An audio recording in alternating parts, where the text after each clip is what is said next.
This is the story of a Learjet 35A. On the 4th of August 2003, a Learjet 35A was flying from Farmingdale Republic Airport to Groton, New London Airport. This flight would only have 2 pilots on board and no passengers, as this was a positioning flight. The Learjet departed Republic Airport at about 6:10 a.m., and within a few minutes the plane was on radar at Gorton, London Airport. The pilots were in contact with the Providence Approach Control Center, and they told them that they had the runway in sight. They would be taking the plane the rest of the way in visually. The captain said, 5 Papa Tango has the field in sight. In the cockpit, the pilots extended the flaps to 8 degrees. The private jet was in the left downwind pattern for runway 23 and was at about 1,800 feet.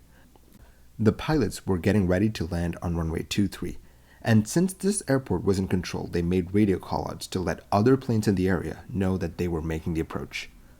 The pilots in the cockpit were talking about the left-hand turn that they'd have to make, when they'd have to make it, and all that sort of stuff. All looked well on the radar scope, but that didn't stay that way for too long. In the cockpit, the pilots were having some issues keeping the runway in sight. The captain was heard saying, I don't see it on the left.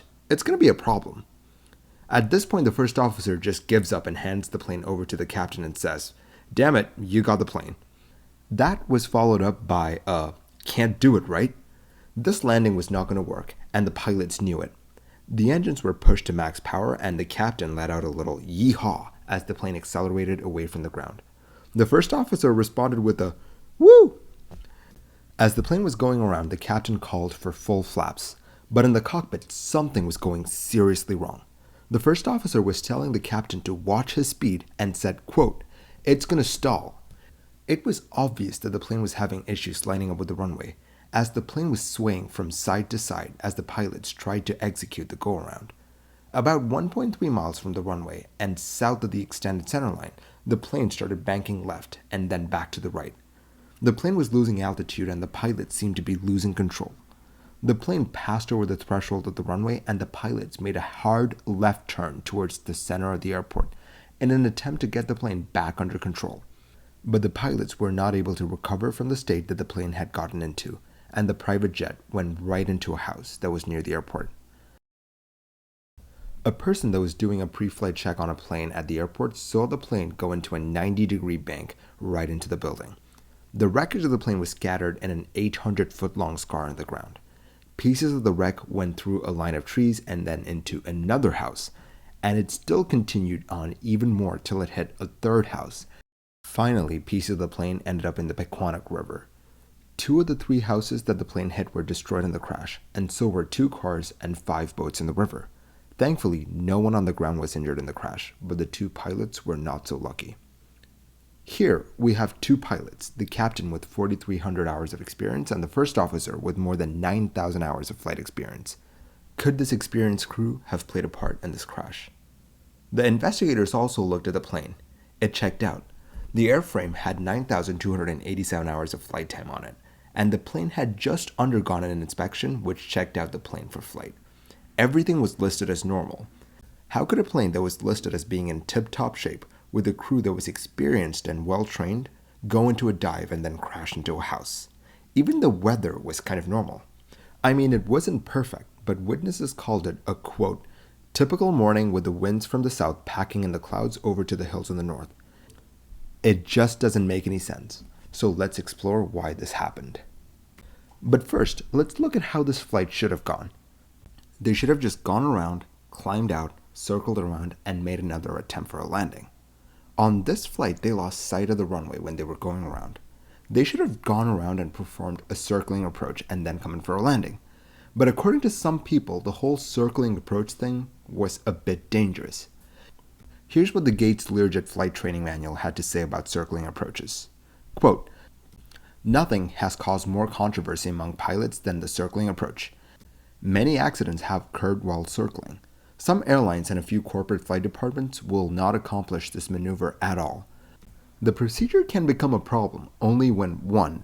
The airport disappears, or 2. You can get the airplane lined up on final approach. Never attempt to land while turning or diving steeply. It is extremely easy to become distracted in the abnormal or unusual traffic pattern situation. End quote. That sounds very much like what happened in this case. Was this another case of a circling approach gone bad? The thing is that with a circling approach, you had to keep your eye on the speed and your bank angle. If you got too slow or if you banked too much, the airplane would just fall out of the sky. To see if that was the case, the investigators listened to the CVR, or the cockpit voice recorder of the plane. The CVR picked up the sound of the stick pusher warning tone. This meant that the plane was very near to a stall, when it should not have been there. This plane should have been picking up speed and accelerating away. This should not have been possible. The wreck of the plane gave the investigators a shocking clue. The flap selector in the cockpit was set to the up position. That should not have been the case. The flap should not have been up. Here's why.